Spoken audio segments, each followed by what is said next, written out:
Sem mais delongas, eu já estou muito ansiosa para escutá-los. Vou passar a palavra, então, ao Dr. Sérgio Bércima para começar a falar para a gente. Muito obrigado, bom dia a todos. Eu agradeço enormemente o convite. Sempre que for convidado, estarei aqui. É uma oportunidade única. Dr. Gessé, nosso companheiro de lutas, Andréia. O título foi bastante instigante. Catástrofes, antropoceno, direito. Nós não sabemos o que é tempo. Na matemática da física dos celulares de vocês, assim como os computadores ou qualquer outro, tanto faz se o tempo está indo do passado para o futuro ou do futuro para o passado. A física ainda não sabe o que é o tempo. Mas saberemos. Estamos nos aproximando, mas não sabemos. Realmente, não sabemos. Muitos séculos atrás, Santo Agostinho disse algo sobre o tempo que, pelo menos do ponto de vista das necessidades humanas, e aqui no nosso caso da discussão do antropoceno, catástrofes e direitos, tem um valor muito especial. E eu vou, seguindo a doutora Cristiane, procurar falar sobre um desses tempos. Santo Agostinho dizia que existem 3 tempos.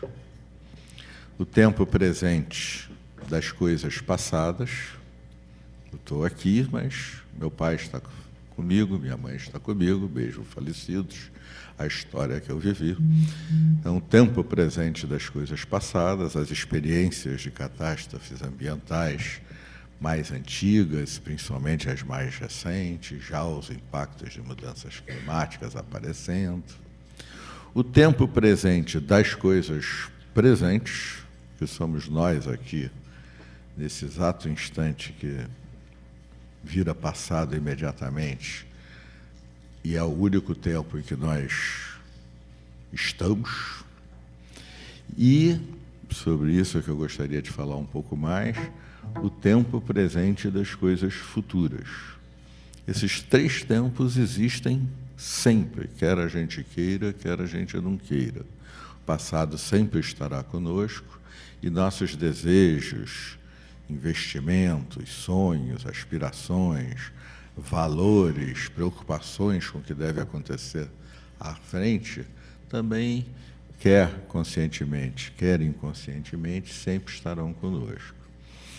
No entanto, nas últimas décadas, esses tempos variam de peso, né?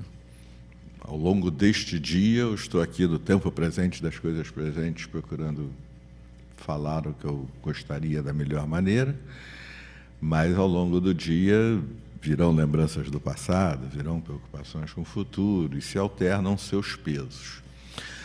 Contudo, há décadas, 3, 4, 5 décadas, a história humana mudou. Nós nos tornamos globais, qualquer um hoje, quer queira, quer não queira, quer consciente disso, quer não, é um cidadão carioca, mas é também um cidadão do planeta. Cada gesto dele afeta ao conjunto do que ocorre no planeta e na civilização. E nós entramos, e a humanidade se tornou bastante poderosa no seu tempinho curto. É muito importante registrar, para manter a humildade que a ciência e as religiões recomendam, embora nem sempre sigam, de sermos extremamente humildes. Antropoceno é uma coisa, quando eu dava... Primeira vez que fui convidado pelo Dr. Gessé, pelo Dr. André, eu falava, um dia a ciência irá discutir, vários anos atrás, dar nome à nossa era geológica, época geológica de Antropoceno. Hoje isso já está sendo discutido, o marcador. Qual será o marcador? Vai ganhar a explosão das bombas nucleares no atol de Bikini, porque aí fica fácil, daqui a 10 mil anos, quando alguém quiser investigar, vai cavar até aquela camada geológica, vai encontrar isótopos radioativos daquelas explosões e vai dizer que começou o Antropoceno. O que quer dizer começou o Antropoceno? Nós nos tornamos muito poderosos no nosso tempinho curto. Eu não vou me estender sobre esse tempo, porque eu já tive oportunidades várias no tribunal e aqui na Emerge de mencionar, mas o nosso tempinho é muito, muito, muito curtinho. Vivemos 80 anos, Jesus esteve aqui há 2.000 anos, civilizações e estados têm 6.000 anos, 7.000, agricultura 12, 13.000 anos, e o primeiro bebê, Sapiens, igualzinho a nós, tem 300.000 anos. No passado eu dizia 200.000, mas descobrimos, há 2 anos atrás, novidades na Etiópia. O tempo do planeta, o tempo da natureza é outro dramática, incomensuravelmente. Não tem nem comparação possível, porque, inclusive, é impossível da gente entender. A gente sabe calcular, mas não, nossas mentes e corações e almas não têm ainda a capacidade para entendê-lo. A vida está no planeta há 3 bilhões e 600 milhões de anos. Só a vida pluricelular há 560 milhões de anos. E só nesse período de 560 milhões de anos, ela já passou várias vezes por catástrofes ambientais de origem natural, que a humanidade não teria nenhuma possibilidade de sobreviver se estivesse presente em qualquer uma delas, com todas as forças que tem hoje. A NASA, o Exército Norte-Americano, o TJ, a Emerge, o Jardim Botânico e o Flamengo. Simplesmente seria impossível, são forças cósmicas, não tem nada a ver com as nossas forças. O que acontecia era de um impacto inimaginável, que a humanidade talvez possa vir a sonhar em ter forças mais ou menos ligeiramente parecidas daqui a muitos e muitos e muitos e muitos séculos. E a vida sempre se recompõe num tempo que a gente não tem condições de efetivamente entender. Cada catástrofe dessas, a biodiversidade está recomposta cerca de 5, 10 milhões de anos depois. A gente sabe calcular, 5 milhões de anos, isso é fácil calcular. Agora, tentem entender 5 milhões de anos. Os faraós faziam pirâmides há 4.000 anos. Agora, pensem, 5 milhões de anos. Esse é o tempo da natureza. Então, ninguém está aqui para salvar o planeta. O planeta, nós somos a imagem e semelhança de Deus, nós não somos deuses. O planeta está se lixando para nós. Do ponto de vista do planeta, é assim: eu estou extremamente doente por 2 segundos. Tic-tac, tic-tac. Eu estou bom. Mas nós não estamos mais aqui. Então, eu queria mencionar especificamente e chamar a atenção que o direito, assim como grande parte das profissões e da vida social da civilização humana, está em tempos disruptivos, o direito também está em tempos disruptivos. Nas próximas décadas, por razões biofísico-químicas, não é Deus que nos condenou a nada, nem é nenhuma projeção, nem de repente a gente acordou para a importância da natureza, nada disso. Por razões muito materialistas até, se o planeta fosse 10 vezes maior, a gente só estaria discutindo isso daqui a décadas e décadas. Se o impacto ambiental da gente fosse 10 vezes menor, ou a Revolução Industrial não tivesse sido há 300 anos atrás, fosse começar daqui a 300 anos, de todos esses 300.000 anos que a gente vive, uma variaçãozinha dessa não teria nada de mais, nós também só discutiríamos isso daqui a décadas e décadas e décadas. Mas nós estamos no Antropoceno. Nós somos muito, muito poderosos no nosso tempinho curto. E nós agimos da mesma maneira que nos 300.000 anos anteriores, considerando os recursos naturais do planeta, os serviços que a natureza nos presta, como nós não temos nada a ver com isso. Como se a gente tivesse sido expulso do paraíso, mas Deus em seguida se arrependeu e tivesse mandado o arcanjo Gabriel com uma bandeja gigante de ouro, dizendo: calma, peraí, tem aqui, pode usar à vontade, nunca vai acabar. Essa lenda, esse misticismo, essa crença completamente irracional de que um sistema fechado, limitado, praticamente fechado, entra a luz do sol, sai a radiação, poderia ser explorado sem qualquer atenção ao que está acontecendo do ponto de vista científico, é decorrente de uma onipotência de uma humanidade ainda na infância, portanto, narcísica, onipotente, mas ela, obviamente, é uma coisa bastante idiota. Nós, economistas, temos muita responsabilidade sobre isso, porque a gente até teorizou que isso seria possível, prêmios Nobel, gente que eu tenho maior admiração, mas hoje, eu não estou falando aqui nenhuma novidade de vanguarda, hoje é o mainstream, porque não é possível negar a física, os experimentos, a observação do que está acontecendo numa massa de ciência, assim como esse celular muda de dois em dois anos, as ferramentas tecnológicas e o conhecimento para entender o que está acontecendo também estão num ritmo tão vertiginoso quanto as mudanças de tecnologias, ou muito mais. Então, nós sabemos já hoje muitas coisas. E aí, ao invés de me referir às catástrofes ambientais tal qual, no tempo presente das coisas passadas, barragens, inundações, encostas que desabam por ocupação, falta de planejamento e ocupação irregular, eu gostaria de mencionar as catástrofes, o fato de que o tempo presente das coisas futuras hoje já faz parte, em certa medida, do nosso conhecimento. A gente sabe de muitas coisas que irão ocorrer, como o ministro Herman Benjamin mencionou em relação a um dos grandes problemas existentes, que é a elevação do nível do mar.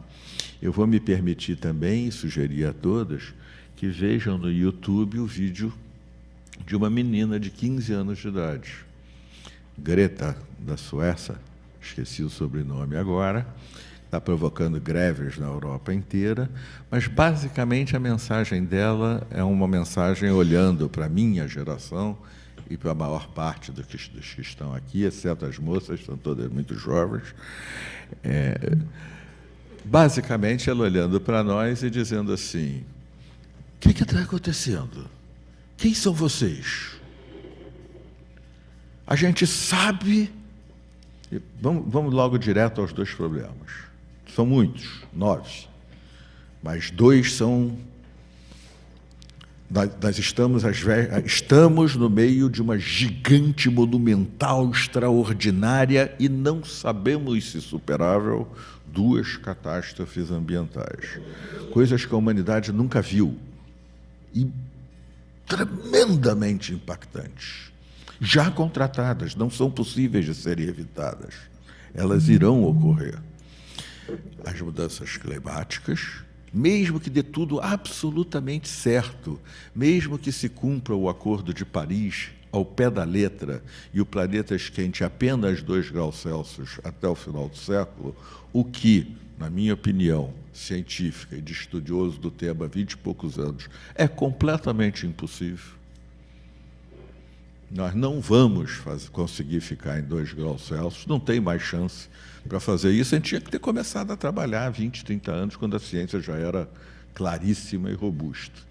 Nós vamos para algo muito, se der tudo maravilhosamente certo, numa revolução impressionante, a maior revolução, não é só tecnológica, não, de hábitos de consumo, de como as cidades vivem, tudo. Se der tudo certo, a gente tem chance de ficar perto de 3. Se der 2, 3, 2 foi escolhido porque é o limite do perigo. Não faça aquela curva mais de 100 km por hora, porque você vai cair no abismo. Nós vamos fazer a 3, 50% acima.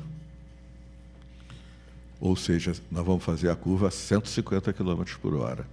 Tem que ter uma habilidade boa para não cair no abismo. Isso se houver uma revolução extraordinária. O que eu estou falando aqui não é ideologia, não, é física, tá? Eu sei que o dólar, a frase é diferente, mas eu prefiro um PowerPoint que eu vi de um americano físico, dizendo "In physics we trust".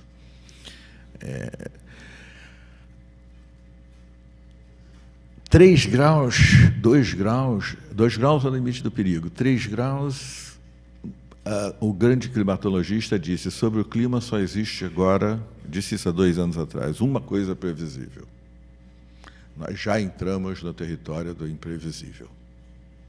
E a outra crise em ocorrência, parece que eu estou caindo em contradição, mas não, é a crise de biodiversidade, a extinção das espécies. Aqui mas você está preocupado com isso, Bessman, com o mico-leão-dourado, com o urso polar? Bom, eu tenho o direito de me preocupar com isso, eu sou um ser humano, eu amo o que eu bem entender.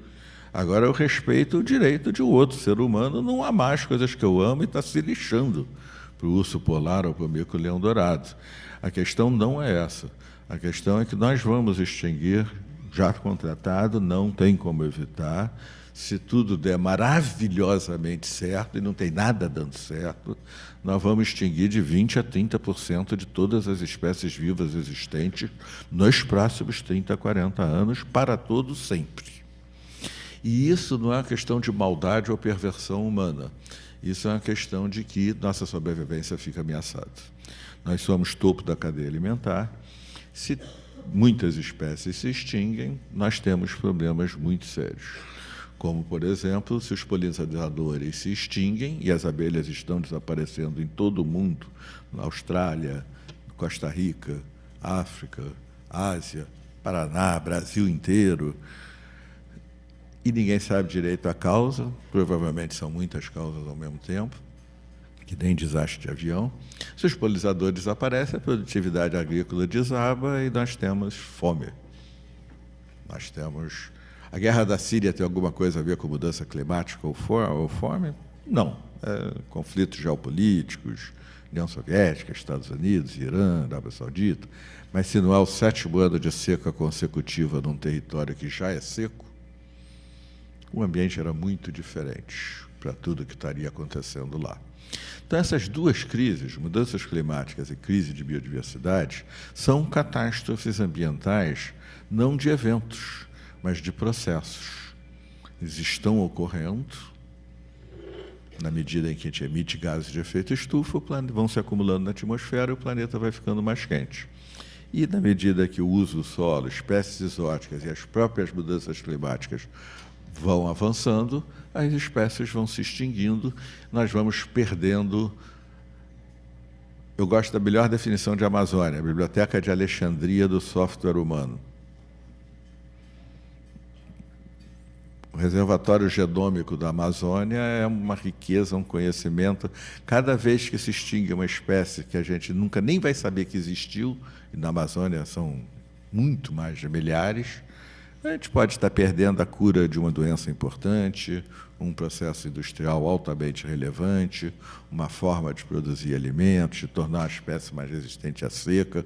Nós estamos queimando a biblioteca de Alexandria do DNA, todo dia, todo dia, todo dia, todo dia, para todo sempre, irrecuperável. Mas, além disso, a partir de certo momento, a extinção das espécies começa a provocar quebra de ecossistemas, colapsos, prejuízos inimagináveis e coisas desse tipo, sobre a saúde humana, sobre muitos... Então, são duas catástrofes em andamento. E aí, deixando para vocês aquilo que eu não entendo, entenda um pouquinho dessas coisas, mas um pouquinho. Eu sempre gosto de citar, André já ouviu milhões de vezes, o meu irmão Bussunda sobre os economistas brasileiros. Todos eles são carecas. Eu sou careca por quê? Disse 30 anos, todo santo dia, ai meu Deus, errei de novo. Mas aqui não é bem economia. Então, eu gostaria de mencionar o seguinte, são catástrofes em andamento, que colocam para a humanidade alguns desafios. E esses desafios são desafios do direito. E se o direito não se debruçar, e aqui parabenizo o TJ e a Emerge sobre esse evento e muitos outros, mas se ele não se debruçar sobre o tempo presente das coisas futuras, isso representa um grau de alienação intolerável. Nós estamos aquecendo o planeta. Se não mudarmos nada, ele aquecerá não 2 ou 3, mas business as usual, 5, 6 ou 7 graus até o final desse século. Não é o fim da humanidade, mas é um pesadelo inimaginável. Guerra, conflito, civilização, e até um lado cultural que me desagrada muito. Obviamente, nossos netos, eu vou falar da Greta agora, nossos netos vão olhar para mim e vão pensar na gente do mesmo jeito que um rapaz de hoje olharia um avô dele dando bastonadas num negro, num tronco, um negro escravo brasileiro. Igualzinho. Se um rapaz olha isso hoje, imagino que, se for um bom rapaz, pensa: meu avô. Ai. Bom, os jovens de daqui a pouco olharão para todos nós e dirão: que houve? Eles já sabiam de tudo isso? Isso é conhecimento científico absolutamente consolidado. E eles não faziam nada? E deixaram tudo isso acontecer? Quem era essa gente? Que é o que a Greta diz, recomendo de novo, digita em YouTube, Greta, clima, mudança climática, o que for, vocês vão achar, porque viralizou total. É uma menina de 15 anos na Suécia dizendo: ok, vocês querem que eu estude? Eu estou estudando. Quer me explicar para quê? Por que eu estou estudando? Vocês estudaram, produzindo ciência, e sabem que isto e isso, as coisas que eu estou falando e algumas outras, estão acontecendo, especialmente mudanças climáticas. E vocês não fazem nada. Ficam de brincadeirinha, uma faz uma coisinha aqui, outra ali, não sei o quê, mas o mundo vai esquentando como se não estivesse acontecendo nada. O que está havendo? O que vocês são? Malucos? Gente que não confia no conhecimento, ou mais provavelmente, uma geração igual a toda, e aqui eu vou colocar a questão do direito, igual a todas as gerações que nos antecederam, que vive sua vida e deixa a geração que vai chegar a viver a dela. Nunca teve nada a ver com isso, mas agora acabou. Como é possível que a gente, sabendo que o que a gente faz hoje vai modificar dramaticamente a vida no planeta, a vida dos humanos, da civilização no futuro? Isso não acontecia antes, mas agora nós sabemos que acontece. Como é possível a gente fingir que isso não nos interessa? É assim que são os humanos? É bem capaz. É assim que nós estamos sendo. Entretanto, um mínimo de consciência sugere que não é certo. E que, portanto, os humanos têm que... Não é tomar consciência, nada disso, não. É nos construirmos de novo. Essa é uma revolução do porte do Renascimento, do Iluminismo. E levarmos em conta, e aqui o direito tem um desafio, o tempo presente das coisas futuras. Se a gente sabe que isso está rolando, é isso mesmo? Cidade do Rio de Janeiro. O mar está subindo. Aqui as chuvas batem nas encostas, faz da Tijuca Pedra Branca e descem. Se a maré estiver cheia, inunda para tudo. Previsão do supercomputador do INPE. Vai chover mais forte, muito mais vezes. E o nível do mar sobe todo dia, todo dia, todo dia. O que a gente vai fazer? Nada.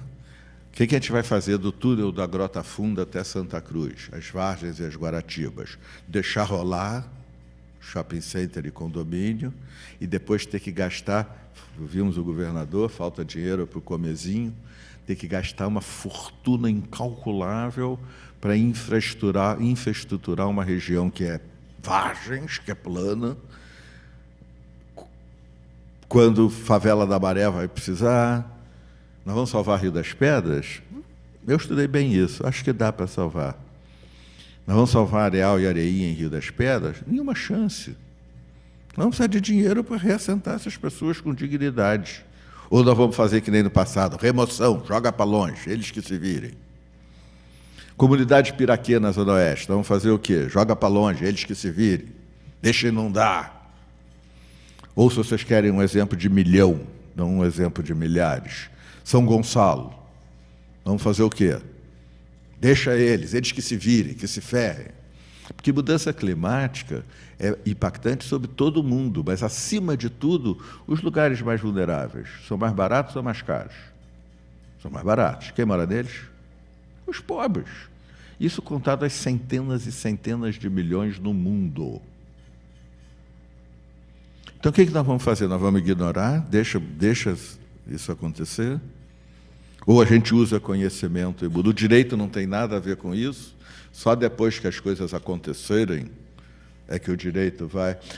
um prefeito, ou um governador, ou um presidente de qualquer país do mundo constrói uma obra bem relevante, bem cara, um saneamento inteiro da Baía de Guanabara, certo? E não leva em conta que o nível do mar vai subir.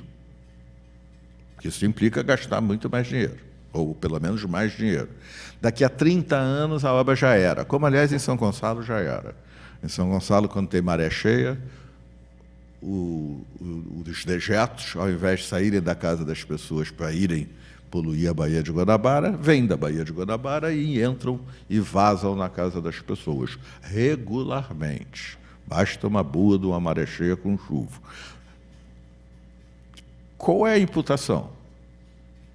Na minha opinião, é penal. Se a gente sabe que isso vai acontecer e faz a obra, mesmo sem levar em consideração isso, mas é a ciência. Não é a ciência, é o conhecimento. Como é que ele fez uma obra sem levar em consideração? E assim como o exemplo do ministro Hermann, no nível do mar, existem muitos e muitos e muitos outros exemplos. No Rio de Janeiro, nós tínhamos dengue de novembro a março. Há 20 anos que a gente sabe que as projeções são do supercomputador do INPE, que aqui o aquecimento global se dará principalmente por uma elevação da média do inverno. Vamos ter dias mais frios do que no passado, mas a média de todos os dias será mais quente, o que significa aedes o ano inteiro, que nem já tem. A gente falava isso há 7 anos atrás e agora já tem. E aí temos dengue, chikungunya, chegou agora uma outra pior do que chikungunya, zika, amairo e outras. Porque, então, e a saúde vai... Outra coisa, ninguém sabe que no verão aumentam AVCs e infartos. Teve um verão que teve onda de calor, eu ainda estava cedido à prefeitura, e a gente ia apelar para a justiça. Teve ondas de calor no Paquistão e na Índia, onde morreram milhares de pessoas. Eles são muito mais preparados para o calor do que nós, porque lá a laje não tem valor econômico, então o telhado tem como escapar o ar quente, eles sabem construir desse jeito. Aqui a laje é a aposentadoria da pessoa, ou onde a filha vai morar, etc. e tal. Quando chegou essa onda, quando teve essa notícia lá, eu propus ao prefeito, os shopping centers vão ser obrigados a abrir de noite com ar-condicionado para a população idosa e vulnerável. Isso ficou em exame, porque a gente ia recorrer à justiça. Porque senão iam morrer milhares de pessoas ali. Como é que a gente vai agir em função dessas coisas? E da crise de biodiversidade, o mesmo. Não vamos ficar brincando de que bichinho... Eu amo eles, mas ninguém é obrigado a amar. Mas nós vamos ficar brincando com a questão de bicho grilo? Ou nós vamos agir para evitar o colapso? E, por fim, só para ficar um pouquinho mais interessante, acabou o meu tempo, eu vou citar um evento de mudanças climáticas nos Estados Unidos. Quero que vocês imaginem que milhares, dezenas de milhares, certamente milhões de eventos totalmente imprevisíveis desse tipo é garantido pela ciência que irão ocorrer. Um besourinho suga a seiva de uma árvore, é um parasita. Se deixar, ele mata a árvore. Mas o sistema está em equilíbrio porque, quando esse besourinho de larva vira besouro, então os passarinhos sabem disso, os insetos sabem disso, outros insetos, as pererecas, etc. E todo mundo está ali para comer ele também, se alimentar, está em equilíbrio. A temperatura do planeta já esquentou 0,8 a 1 grau Celsius. 1 grau Celsius. Se todo mundo fosse igualmente sensível ao calor, mas não somos. Eu, por exemplo, sinto muito calor. Um magrinho sente muito menos. Esse besourinho começou de larva a virar besouro um mês antes. Mas os passarinhos, e os insetos, e as pererecas, e os sapos continuaram a chegar na data em que eles chegavam. 1,2 bilhão daquele tipo de árvore morreram nos Estados Unidos, ela está extinta, sendo utilizada em material de construção. Parece folclore, e é, num certo sentido. Multipliquem isso por bilhão, de forma totalmente imprevisível. Coisas desse tipo acontecendo o tempo todo. E a gente sem saber o que está rolando. Pragas agrícolas, perda de produtividade, impactos na cidade terríveis também. Tira a floresta da Tijuca, vai fazer um pouco de calor, né? E vai por aí afora. Então, como é que nós não vamos pensar mais, nós não vamos pensar no tempo presente das coisas futuras? O direito não vai ter nada a ver com isso? Pode-se construir sem levar em conta que hoje o parâmetro para fazer a ponte Rio-Niterói é o vento máximo foi 90 km por hora, bota mais 30%, está ótimo. Mas a gente sabe que o clima está mudando. E que os ventos provavelmente serão muito mais fortes, mais energia, tudo tendo que readquirir algum estado de equilíbrio, que só ocorrerá em milhares de anos. Então, nós vamos deixar construir com os parâmetros do passado, ou nós vamos obrigar a ciência a considerar os parâmetros do futuro? Porque senão ela vai cair e vai morrer gente. A ciclovia do Rio de Janeiro é um ótimo exemplo. A GeoRio é uma empresa muito competente do ponto de vista técnico, mas os caras lá passaram a vida inteira estudando água de cima para baixo. Nunca ninguém lá pensou um segundo em água. Eu estou falando dela porque ela que fez o projeto básico. Ela não é a principal responsável, não, porque projeto básico é só um jeito de ter corrupção, tá? Você faz o projeto básico, licita, depois tem que fazer o projeto executivo, aparece um monte de coisa nova, você já ganhou a licitação e a corrupção corre solta por aí.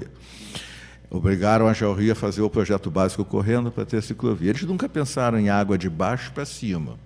Mas se tivessem levado em conta que o mar vai subir, mesmo que não tenha onda que atinge ela hoje, já tinha, como a gente viu e já sabia, qualquer um que pescou lá, eu pesquei muito, bastava ter essa informação para saber que vai ter onda que atinge a ciclovia no futuro. É o óbvio, o mar está subindo, e vai subir bastante. Vai subir de 0,5 metro a 1 metro no cenário mais otimista. Aí você diz, 0,5 metro, tudo bem, Copacabana está a 1,5 metro. 0,5 metro na média. 2 vezes por dia tem maré cheia, é bem mais de 0,5 metro. Se estiver chovendo, muito mais. Se for uma tempestade, bem mais. Se tiver uma ressaca, muito mais. Se a ressaca for junto com a tempestade, muito, muito mais. E se a lua for cheia e de Cirzígia, muito, muito, muito mais. E isso acontece o tempo todo. Então, mesmo no cenário mais otimista possível, aquilo que não tem o menor jeito de evitar mais, que é 0,5 metro na média, já é um problemaço. E se der 1,5 metro?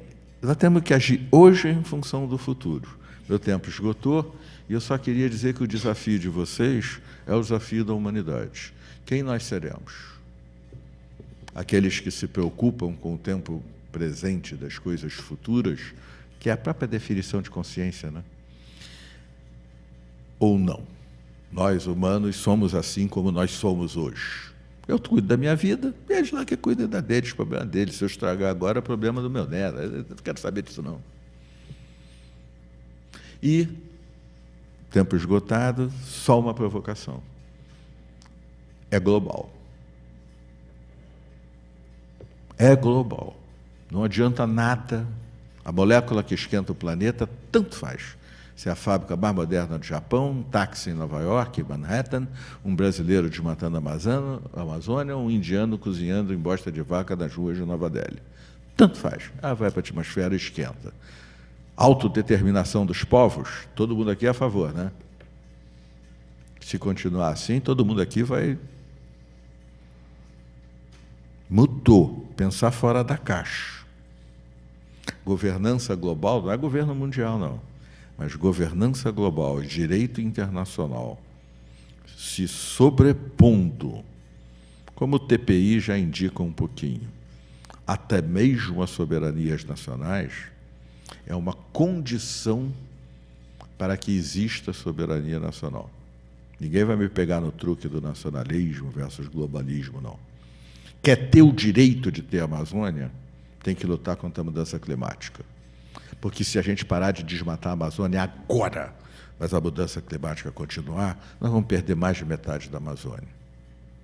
Então, se você quer soberania nacional, tem que aceitar ser global. Tem que aceitar a governança global.